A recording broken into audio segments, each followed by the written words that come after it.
हर समय भजन चल रहा है, किसी से कोई वैर नहीं, सब में भगवत भाव राधा। हम लोग अंदर से गड़बड़ हो जाते हैं।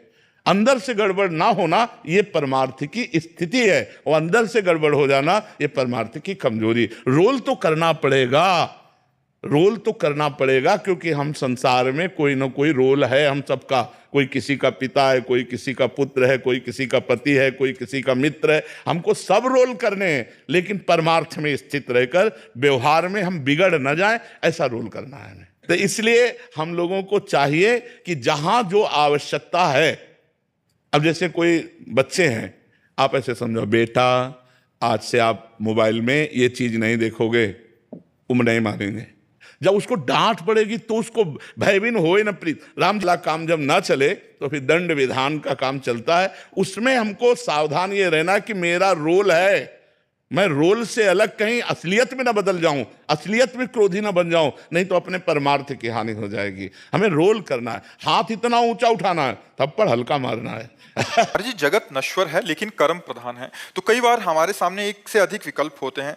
प्रभु से प्रार्थना करते हैं जो आपकी मर्जी हो वो कीजिएगा, बट हमें कैसे पता लगे कि प्रभु की आवाज कहा है कि शास्त्र के अनुसार ही हमारा संकल्प विकल्प होना चाहिए। ये क्रिया करनी है कि नहीं करनी, करनी है तो कैसे करनी है, नहीं करनी तो क्यों नहीं करनी, इसमें शास्त्र है। अब शास्त्रों में पहुंच रही है तो संतों से पूछो, संतों की बात मानो। और अगर किसी की भी बात ना माननी हो तो आपके हृदय में परमात्मा बैठा, वो बता रहा है, पर आप सुनो तो उसकी बात।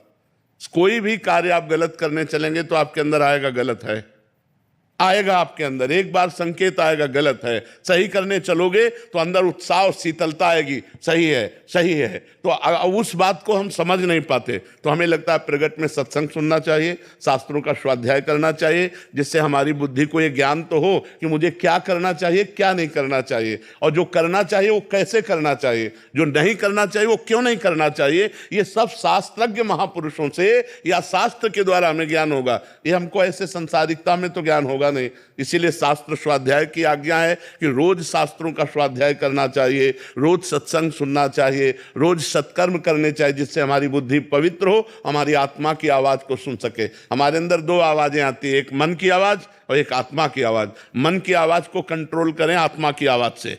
अगर आत्मा की आवाज मानेंगे तो मन को शासन में ले सकते हैं, अगर मन की आवाज मानेंगे तो आत्मा की आवाज सुनी नहीं पाएंगे, वो गंदगी में ढकेल देगा। मन का काम है गंदगी में ढकेल देना।